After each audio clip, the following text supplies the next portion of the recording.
Jesus cleanses the temple, and we are the temples of the Holy Spirit. What he wants also is for our temples to be cleansed. You know, it's always interesting to me. I've been a high school chaplain for almost 7 years now. And, you know, just as the first graders will always have these deep theological questions. You go to first grade or kindergarten. Sometimes I go to the high schoolers to find the contrary to the rule. And the other day, one of them said, "Can I go to confession?" And I said to him, "Are you in a state of great sin?" And he said, "Well, no, it's for something I'm going to do tonight." You can't do that. You can't make a preemptive strike and say, "I'm going to do this, so let me go." You know, well, we do need confession, there's no doubt about it. And I would suggest if there's anyone out there who's been away more than a year, more than 50 years, more than 80, now's the time to come back. And so we need to cleanse the temple. St. Paul would talk about those commandments, and he said they were a pedagogue, a babysitter. In other words, for someone who is not living in Christ, they need a babysitter. Babies need babysitters. But he says if we are mature in the faith and we're living as Christ would have us live, we don't need the commandments, because we're doing what we're supposed to do. You know, I don't need the fifth commandment, per se, if I'm not going to murder people. I don't need that. I know that's wrong, and the things that come under that. And so I don't need that. So if we're growing into Christ, we're living as He would have us live, we really don't need the commandments, because we're going to be doing what we're told. But we have people who are still living imperfectly, still living in sin. It's good for us, because we need the sacrament. So next week, both Father Wayne and I will be preaching on the sacrament of confession and how we enter into that. And so I thought as a preparation for that, just as we prepare for the sacrament, it would be good to do an examination of conscience. Not like this one who said, "For what I'm going to do tonight," but for the one who says, "Maybe this is what I've done or what I did 20 years ago, and I still have not let that go. That I still have this thing separating me from God." St. Paul talks about who puts a stumbling block in your path. The Greek word for stumbling block is scandalon. It's where we get scandal from. And it's interesting because it has two places. A scandalon is a block that is placed in front of someone. But if it's placed in front of them in order to make them trip, then it's not working in a good way.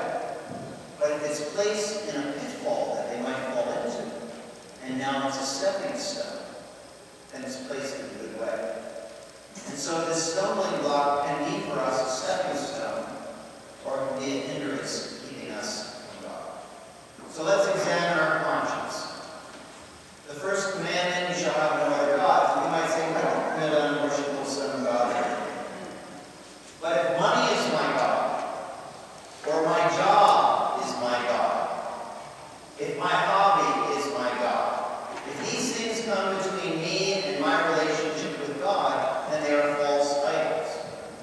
Now, to go to a more blatant example, if we involve ourselves with Wicca, or we experiment with other kinds of religions or sorcery, that's finding other gods.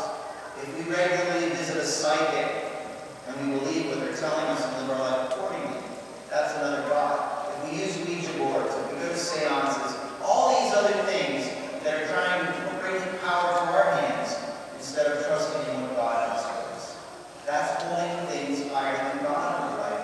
We really need to confess it. That is serious. If we are distracting other people from their faith, if we are drawing other people from the faith by what we say and do, then that's idolatry, because we make an idol of ourselves. We distract them from what is most important to ourselves. What about curses?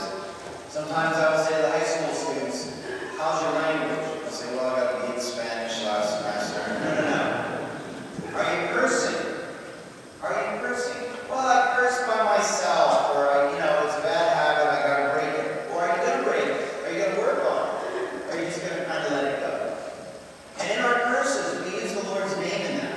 And even if we're not cursing someone, do we use the Lord's name flippantly? I can't stand it.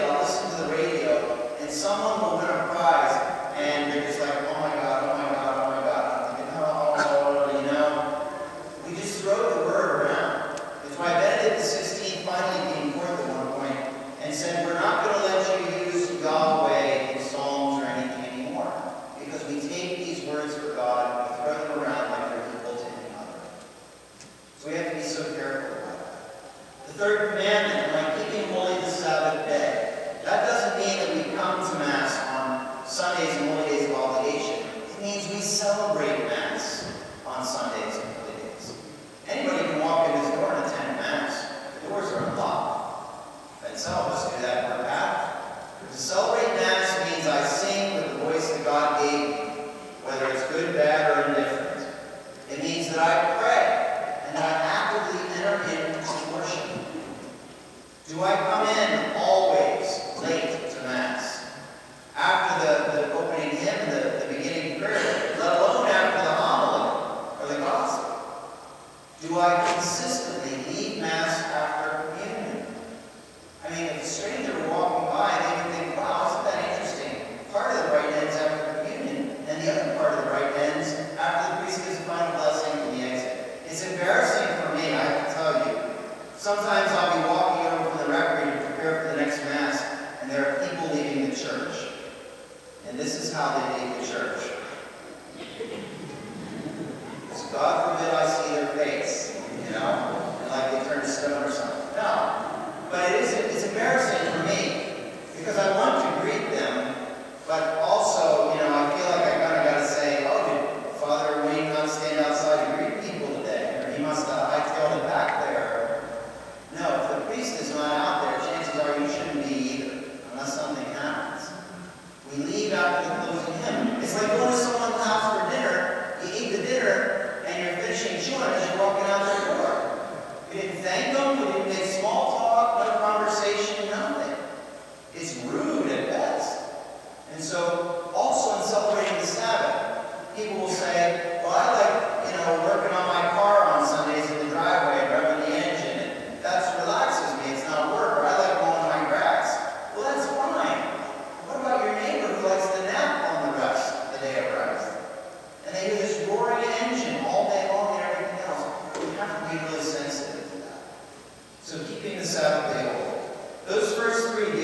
not just blatantly robbing a bank or something like that, but in the office place. Have I taken pencils or staplers or other things, as small as they might seem, and made them my own? Have I borrowed things without the intention of returning them? Or have I borrowed something and it broke and I shine it up real nice and give it back to them, hoping they won't notice that I broke it? What do we do with that? Are we cheating on our taxes? It's right around the corner, just throwing that out there. All these things that we can possibly do. About bearing false witness, do I lie? There's a priest who once said to us in the seminary, when you lie, you steal life from someone. He said, you steal life from someone because they believe your lie, and they're living their life according to that. If they knew the truth, they might live differently. And therefore, you have stolen a part of their life because of your lie. Do we lie? Do we lie to protect ourselves or our schedules? Maybe we have something and we're waiting to hear from that person, so we don't want to make plans over here, and then we get stuck there, so we kind of talk around the issue. Do we lie to make ourselves feel more important, or to have some kind of more authority? Do we covet our neighbor's spouse? Do we covet our neighbor's goods? Do we not have enough for ourselves? Are we not thankful for the great things that we have? I talked to a young lady a couple weeks ago, and again, it's so funny because I remember those days. She was on a trip with her parents. They had this trip planned for months, and they start the car going across the country and it breaks down. And for 4 hours, they're out there. And she went on and on about how inconvenienced she was and how lame this whole trip is because the car broke down. And I said to her, how are your parents feeling about this? Because she didn't care. Her parents had planned this trip and wanted it to be perfect for her, and now the car broke down, and they're making the calls, they're getting the tow truck in, they're paying the bill, and she's inconvenienced because her trip is delayed. Narcissism, our self-centeredness, our ego, does it really make us the center of the universe? Does it have an impact? How do we impact the people around us with that? And our envy of others. Going into the 7 deadly sins, gluttony. Do I eat much more than I need? Do I eat just because I'm bored? Do I eat just because it's there? Do I eat things that are healthy for me? Do I abuse drugs or alcohol? You know, each of those are okay in moderation. We have pharmacies for the drugs. We have distributors for the alcohol. But we have to be able to temper that. Laziness. And again, I don't want to point anyone out, but I remember when I was little, and I would complain about that, oh, why do I have to empty the garbage? Why do I have to mow the grass? And my dad would say, well, you don't. You can go live in the homeless shelter. You know? We provide you with a bed, we give you free food, we give you medical care, all these things. What are you doing? And so we cannot be lazy about it. Children have an obligation to help around the home. They really do. And whether they get an allowance or not, I'm not getting into that. Free food, free bedding, a safe environment, medical care. I mean, it's the best it's going to be in your life probably for some time. So really to think about that. But also to make family time. Especially if we're working full-time, we're tired, we have a lot on our minds. Sometimes in confession, I give them the penance to go watch the movie Hope. Robin Williams, Dustin Hoffman, and this guy who is so consumed with the work and everything else. And I realize it's a fantasy, but perhaps we can put our mind in the right perspective. That the most important things are often the ones at home. If we think about greed, am I greedy with my money? Am I greedy with my resources? I don't want to share. I don't want to contribute to the church. I don't want to spend time with my family. And especially if you have a new boyfriend or a new girlfriend or a new husband or wife, sometimes we kick our friends to the curb. And then God forbid something happens to that relationship, we go back looking for them and they're not there. We have to be very careful to live that balanced lifestyle, and we keep our friends close to us. We talk about wrath and impatience. Anger and impatience are not sins, otherwise Jesus would have sinned in the gospel when he was angry. The way we act on those emotions, that's what's sin.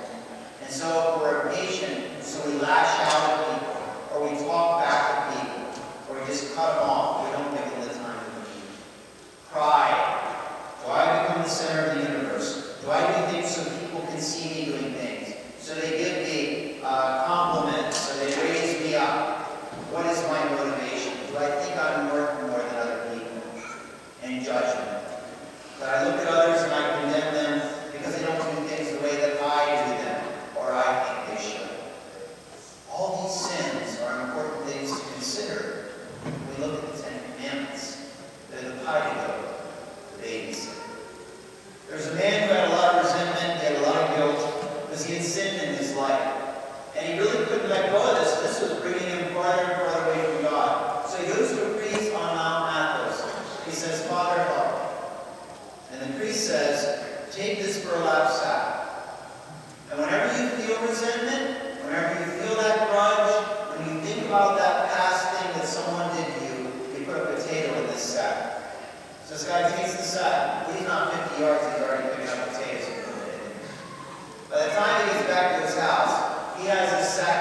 he said to him, leave the bag here and go live with me.